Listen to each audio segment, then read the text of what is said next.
મિત્રો, અમારી યુટ્યુબ ચેનલમાં તમારું સ્વાગત છે। આજ દિવસભરના કામના અને ઉપયોગી સમાચાર પર નજર કરી લઈએ તો અમારી ચેનલને લાઇક અને સબસ્ક્રાઇબ કરવાનું ભૂલતા નહીં। અંબાલાલ પટેલની મોટી આગાહી। ગુજરાતમાં 12 થી 16 તારીખ દરમિયાન વાતાવરણમાં પલટો આવશે। આંધી વંટોળ સાથે વરસાદ થશે। વેસ્ટર્ન ડિસ્ટર્બન્સને લીધે રાજ્યમાં આગામી 12 થી 16 તારીખ મધ્ય ગુજરાતમાં ગાજવીજ સાથે આંધી વંટોળ અને વરસાદની હવામાન નિષ્ણાત અંબાલાલ પટેલે આગાહી કરી છે। તો આગામી 14-15 મેના આંધી વંટોળ સાથે વરસાદની થવાની હવામાન વિભાગ દ્વારા આગાહી કરવામાં આવી છે। માવઠા બાદ અમદાવાદમાં ગરમીનું જોર વધશે અને 18 મે બાદ તાપમાન 49 ને પાર જાય તેવી સંભાવના છે।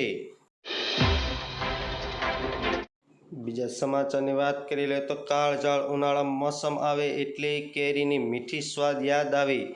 એમાં પણ સૌરાષ્ટ્રની જૂનાગઢની કેસર કેરીની વાત અનોખી છે। પરંતુ ચાલુ વર્ષે કેરીના ઓછા ઉત્પાદનને કારણે ભાવ આસમાને પહોંચ્યો છે। ગત વર્ષની સરખામણીના ચાલુ વર્ષે 5 કિલો કેરીના ભાવ 500 થી 700 રૂપિયા સુધીનો છે, તો 10 કિલો કેરીનો ભાવ 1500 રૂપિયા પહોંચી ગયો છે। જે કેરીની મીઠાશ થોડી ખટાશ લાગે છે। ખેડૂતોના જણાવ્યા મુજબ કેરીનું ઉત્પાદન 40% જેટલું ઘટ્યું છે, જેના કારણે ભાવ વધ્યો છે।